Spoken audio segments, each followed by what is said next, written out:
Coming up on QUTV News this week, Bernie Sanders won the New Hampshire primary, beating Buttigieg by 1%, leaving the other candidates fighting for more support. And new security cameras were installed on each floor of Friar's Hall to ensure more safety in the building. And one recent Quincy University graduate is making a big difference in the lives of people living in Haiti, and he's asking for your help.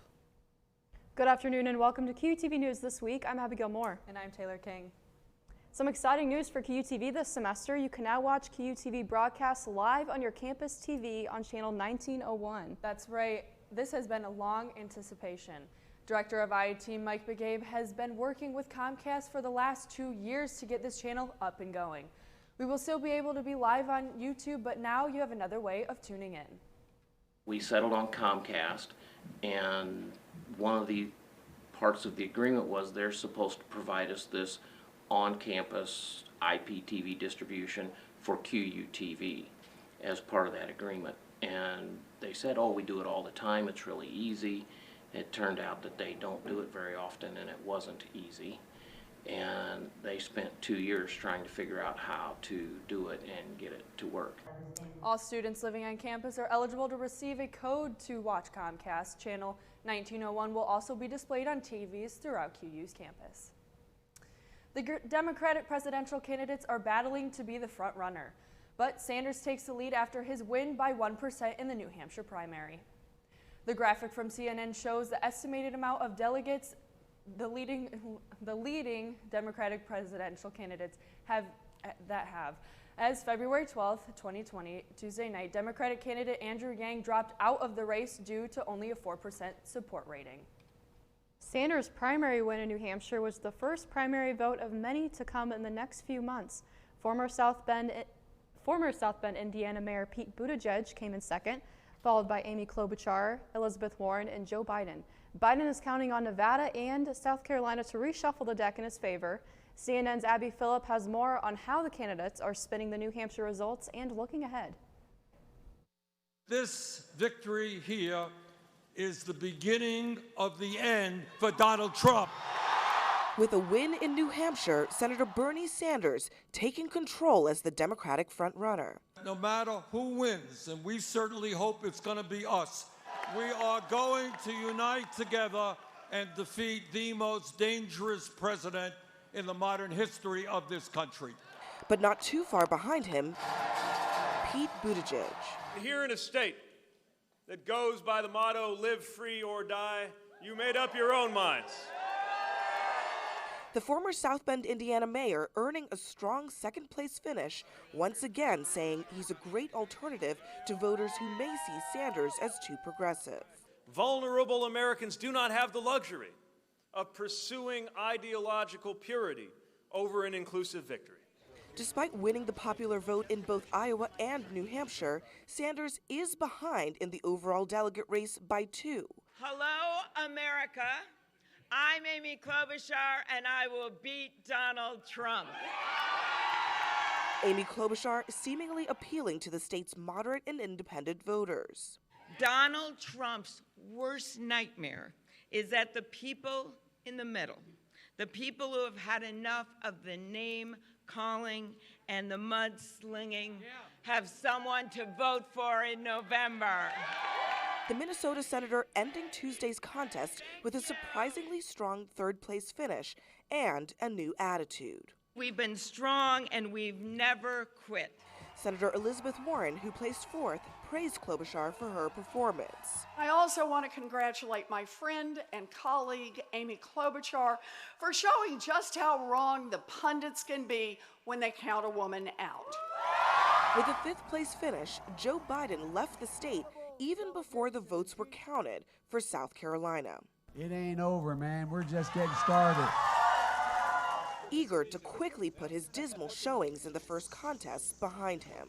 We just heard from the first 2 of 50 states.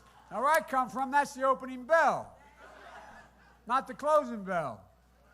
And the fight to end Donald Trump's presidency is just beginning, But Biden isn't the only candidate looking ahead. Sanders is setting his sights on the next states and Super Tuesday. We're going to Nevada. We're going to South Carolina. We're going to win those states as well. The next Democratic presidential nominating contest will take place February 22nd with the Nevada Democratic caucuses. You may have received an email recently asking for your help with the Timmy Project. Recent QU graduate Oluwatimileyin Ajayi, known as Timmy to his QU friends, is serving as a youth counselor in Haiti. He noticed there many people were in desperate need of hygiene products such as soap, deodorant, and razors, so he started a donation drive and is asking students to donate what they can. He's working with the Haitian population, and one of the major needs that he's seen is the need for hygiene products. They bathe in the river, and there's just not a lot of cleaning necessarily that they can do because those products are so expensive. And the donation box is located in the Student Success Center. If you are interested in donating to the Timmy Project, all donations are due by this afternoon. When QU senior Grace Nima was freshman at QU, she traded her soccer cleats for cheer shoes. Nima played on her high school soccer team, but she didn't want to play in college. She wanted to try something new, and so she joined the QU squad. Yes, I used to be an athlete, but cheer is a whole different ballroom. So I learned how to base, how to back, and sometimes even how to fly in my first year. Nima says cheer has given her good memories and opportunities throughout her 4 years at QU. Do you ever get tired throughout the day? Well, one student in particular knows the struggle. We'll show you the different places she likes to take a nap on campus. And new security cameras have been installed on every floor in Francis Hall, all coming up after the break.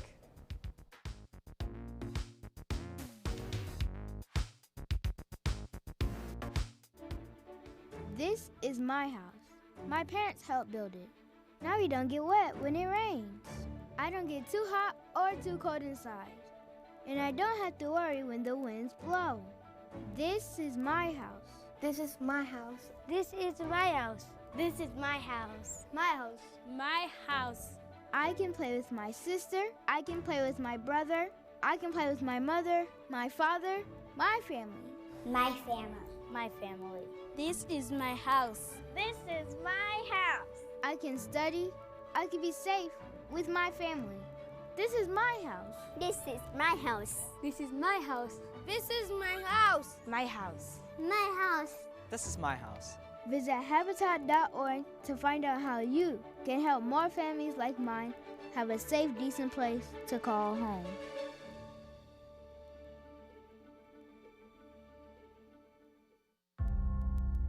We, the people, are guaranteed 5 freedoms in the First Amendment. Freedom of speech. Freedom of religion. Freedom of the press. Freedom to peaceably assemble. Freedom to petition the government. Only the United States has these 5 freedoms so simply bound together and guaranteed. Think first. Learn more at thinkfirstamendment.org. Finding your passion is easy at Quincy University. Whether you're pursuing a bachelor's degree or looking to go even further, at QU, your professional and academic future is bright. 40 undergrad programs include moments that become experiences, connections that become careers, and relationships that become lifelong support. We want you here. That's why we work hard to ensure that a Quincy University education is affordable. Let us help you put together a plan. Visit discover.quincy.edu to get started. Welcome back. Last year, a student was followed into the Friar's Hall elevator and grabbed. The student escaped and was able to run to her room and lock the door. Since then, cameras have been installed at the entrance to the elevator on each floor of Friar's Hall. Security can now see who gets on and off the elevator. The cameras face directly towards the elevator so the floor residents can maintain their privacy. So many students would protest this, but taking notes is an important part of learning. But what style of note-taking is the most popular? There are many options when it comes to taking notes. Most students prefer typing their notes, but how you take your notes also depends on what your professor allows in class. I prefer note-taking on a computer because I can format it the way I like it the best. I can type down exactly what the teacher's writing in class. I can write down what she's saying and what's on the screen at the same time. If you struggle with focusing while note-taking or studying, you can seek help from your academic advisor or a tutor from the SSC. Yesterday was International Day of Women and Girls in Science. According to the United Nations, it is observed every year on February 11th. The observance is meant to encourage greater gender equality in scientific fields. It's also meant to draw attention to the currently low level of female inclusion in those fields.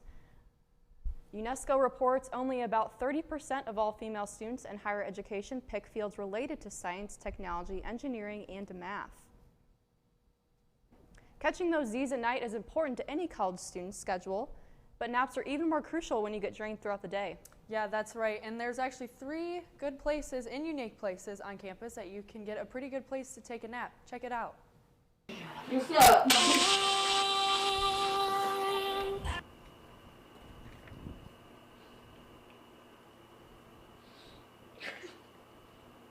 Sometimes I take naps in the library at the SSC because it's been a long day and I'm trying to finish all my homework, and then I just get really tired, so I just kind of fall asleep right there. Is it peaceful? It's nice in the library. It's very calming. You get to watch people, so I think that's why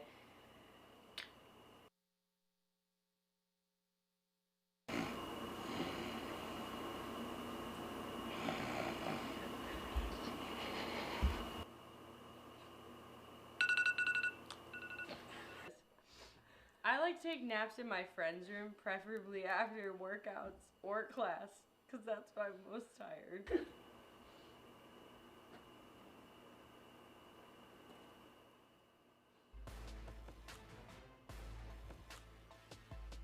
Campus at QUmedia.net. We are currently under a winter weather advisory, but coming up on our weather segment, I can tell you what to expect for today of getting around town and the rest of your week.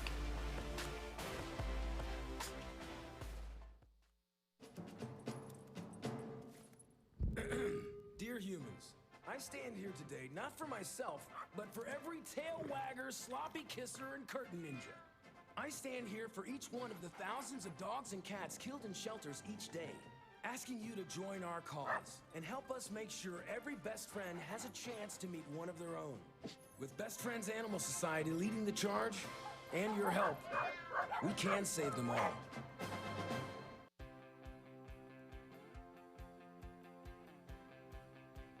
I'm Joshua Crowell. I'm a junior music education major from Westville, Illinois. I am the drum major of the Quincy University Marching Band. We perform at the football games, every home football game for the whole football season, and then we transition into concert band and pep band, and we play at all the home basketball games. I'm also a part of the Quincy University Hawk Express Jazz Band, the No Strings Attached Saxophone Quartet, and 2 of the choirs here on campus, Vocalosity, which is the jazz ensemble, and the Auditioned Chamber Choir. I am also the president of the honorary band fraternity here on campus, Kappa Kappa Psi.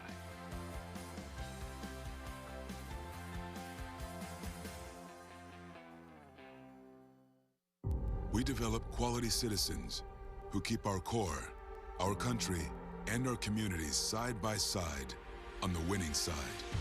Not for glory, but for honor. For a code that isn't written or spoken, but lived. It's what we do. It's who we are. It's the battle cry of our fighting spirit. Battles won. See all the battles Marines fight to win at marines.com.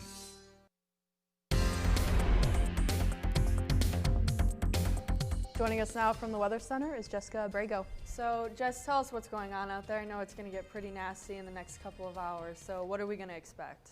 I mean, the snow is not stopping anytime soon. It's probably going to stop around the afternoon tomorrow, actually. Unfortunately, it's just going to keep getting colder from here on out, so that means that snow is actually going to be sticking. There's local businesses that are closing as well as schools. So let's head on over to the Weather Center and I can give you a more in-depth look at what to expect. As I said, the snow is not going to be going anywhere anytime soon, unfortunately, and those temperatures are going to keep dropping and kind of waving between the freezing and not freezing mark.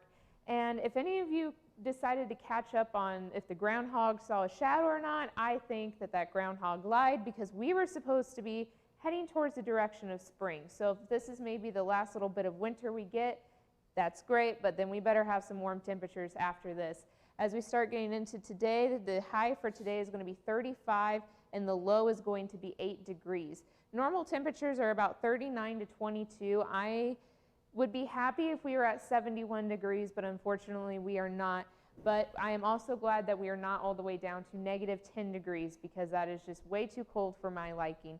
But as we start getting into the rest of today, the snow is just going to keep coming, but the wind is not going to be too strong yet, so hopefully there's not going to be a whole lot of snow drifting at all for today or tonight.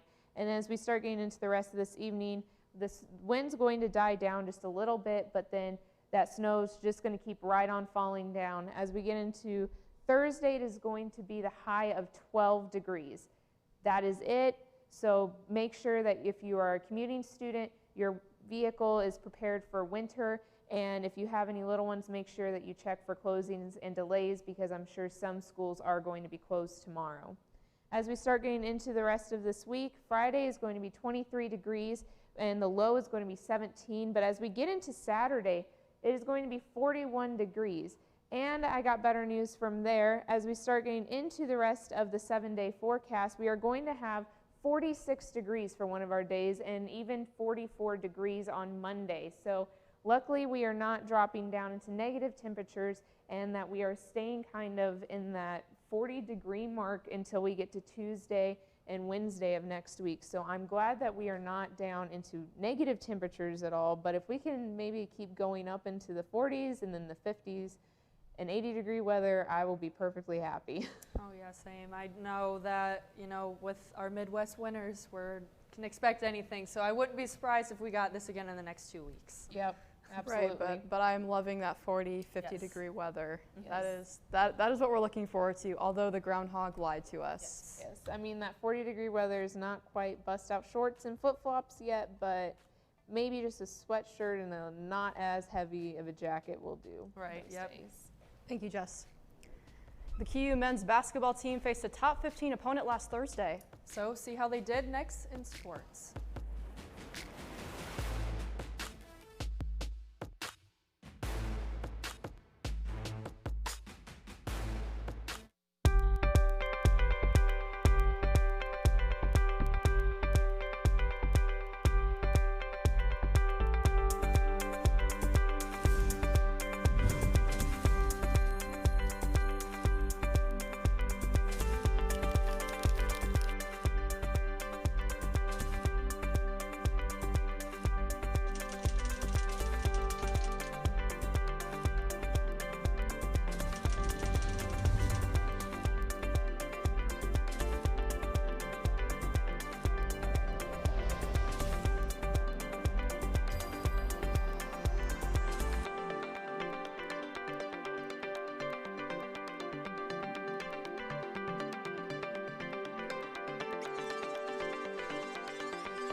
I am what child hunger looks like in America. I am a 9-year-old boy who hopes a friend invites me to a sleepover so I can have dinner. I am a 15-year-old girl who goes for walks during lunch so my friends won't know I don't have anything to eat. I was created by artificial intelligence from faces of the 1 in 7 American children who struggle with hunger. Feeding America, 200 food banks strong. Hi, I'm the Big C. Hey, look at this beautiful couple. I knew as soon as I said that, I was like, don't say it, don't assume. Did you know more than 2 people die from skin cancer every hour? Oh man. It's a bummer, but the good news is skin cancer is a cancer you can see, so you can go get checked. You can check each other regularly, make it romantic. Turns out I'm a matchmaking mirror. You're welcome. Love might be in the air.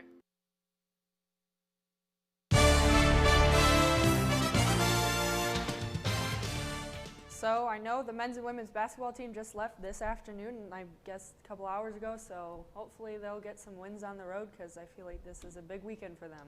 Right, and I heard the women's lacrosse team is making history this week. Yes, in just a couple short days, we'll have the first ever lacrosse game here at Quincy University. It's something totally new, something Quincy's never seen, lacrosse. It's gonna be fun. So the women's lacrosse team,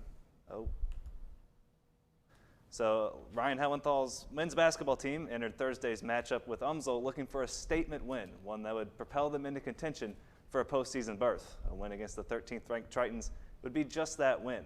To Pepsi Arena we go. The Hawks looking to pull off the upset against the 20-2 Tritons. It was a back and forth battle early, and we're all knotted up at 26 here. Charles Collier, the shot clock's winding down, and look at this range. Oh my goodness, way downtown. He drills the three, and the Hawks take a 29-26 lead. The Hawks would take a 34-26 lead into the half, and they would start the second half with a bang. Very first possession out of the locker room, and Collier, he's going to waste no time. He drains the triple from way out there, and he extends the Hawks' lead to 11. The Tritons would cut into that lead, though. 14 minutes to go here. Just a 3-point game. UMSL's Steve Webb slashes into the lane, finishes at the rim, and that brings the score to 42-41 QU. But on the very next possession, here's that man again. Charles Collier from the corner. Bingo! 45-41 QU. About a minute later, same score. This man was feeling it. Collier again, this time from the left wing. All three of these. Collier's 6th trifecta of the game, and QU's lead is up to 7. And after that, UMSL would not get closer than 5 points the rest of the way as the Hawks upset the number 13 team in the nation, 67-57. Collier would finish with 19 points on 6 for 8 shooting from beyond the arc. Tanner Stuckman and Victor Kovacevic had 15 and 14 points, respectively, as the Hawks pick up their win of the year at Pepsi Arena. Before that game, the Hawks women's team was taking on the Tritons, who entered Thursday on a 3-game winning streak. The Hawks dug an 11-point hole after the first quarter, and they cut the lead to 3 points late in the fourth quarter, but their comeback ultimately came up short. Alexa Lowe, she continued her strong stretch of play with 18 points and 8 rebounds. Lowe turned in another noteworthy performance on Saturday against Lindenwood, but she was overshadowed by Lions center Callie Bildner. Bildner dropped in a career-high 36 points and finished with 11 rebounds as the Lions escaped with a 9-point victory. Lowe set a new career high with 23 points and also blocked a couple of shots, which marked the 25th game in a row dating back to last season that Lowe has blocked at least one shot. Later that afternoon, the Hawks men's team was taking on Lindenwood, trying to build off that momentum from their upset victory over UMSL and stay in the postseason hunt. Lindenwood opened up a 15-point lead to start the game, and the Hawks had to scratch and claw their way back, and they cut the deficit to 59-57 with 3:19 left. But Lindenwood answered with an 8-0 run and pulled away to a 10-point victory. The Hawks dropped to 12-10, and they begin a tough road trip tomorrow against Indianapolis, followed by games against Bellarmine and Southwest Baptist. A new sport makes its debut at QU this Friday. When the QU women's lacrosse team takes the field this Friday at 5 p.m. against Davenport, it will mark the first lacrosse game in Quincy University history. I caught up with the team at practice this week, and they're ready to make history. Keep working, keep working. Working is exactly what Coach Kathleen Kim and the QU women's lacrosse team have been doing. Working towards that moment that will finally come this Friday, their first game. Oh my gosh, it's been a long time coming.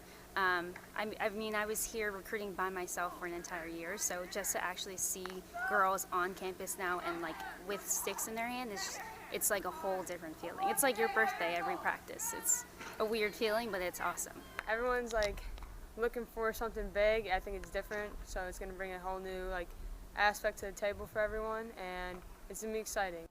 Friday night is the ladies' chance to bring that something new to Quincy.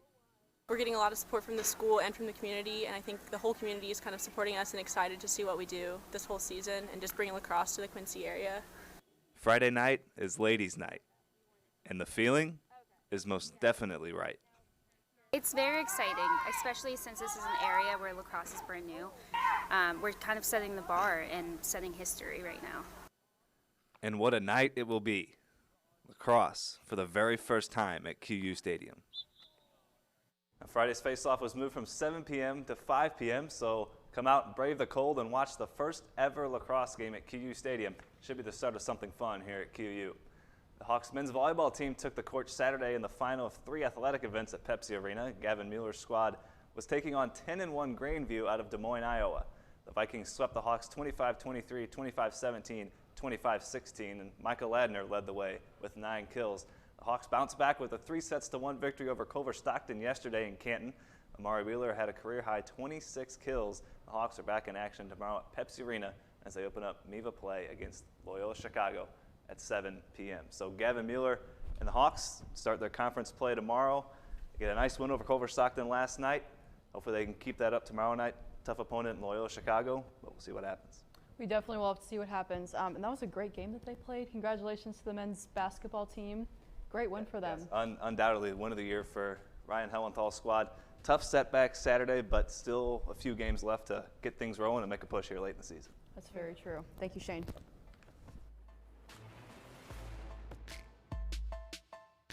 People's Kitchens. We'll tell you what NASA has to say about that coming up after the break.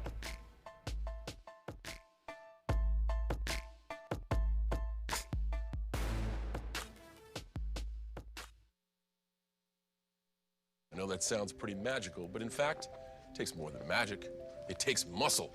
So, when a kid like Fabian wishes to be a superstar, things happen. Whoa! Or when Kahim transforms into Super Kahim. He feels invincible. It's because wishes have proven physical and emotional benefits that can give children with critical illnesses a higher chance of survival. Help us make sure every wish comes true. Join us at wish.org. Soccer is a physically demanding sport that often results in a tie. Student life comes with its own demands, and often it feels like the losses outnumber the wins. Sometimes you just need someone to listen. It's comforting to know our Quincy team extends beyond the field.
An old viral challenge is sweeping the internet once again, the broom challenge. It consists of making a broom stand up on its own and posting the video online. The broom challenge has been around since at least 2012. A viral tweet suggests NASA said that Monday was the only day the trick would work because of the Earth's gravitational pull. But the truth is it can be done anytime, and it has nothing to do with the gravitational pull on any given day. All you have to do is position the broom's bristles properly. What even is this? What does this world come to? It's the latest trend. Come on. Oh my God. I don't want to sound like a Debbie Downer, but that's just, that's a whole new level. Yeah, I'm with you there. Now, if there was like a challenge of how many peeps one could eat, those little marshmallow candies that come out around Easter, I'd be down with that. But as far as messing around with the broom to see if it will stand, I got better things to do. Yeah, I honestly got a little bit annoyed on Monday about that. I was like, you know what, I've seen this is on everybody's Snapchat stories. I was like, all right, people, let's calm down. It's just a broom. Yeah. There's always some weird internet trend though. So this will pass, and you know, we can just move on. Forget it happened, and then remember it in 2030. And then there'll be a new one next week, and then the week after it'll be something different. Yeah, so that is all that we have time for today. Thanks for tuning into QUTV News this week. Be careful on those roads as you're going to and from place to place. Have a fantastic day, and we'll see you next Wednesday.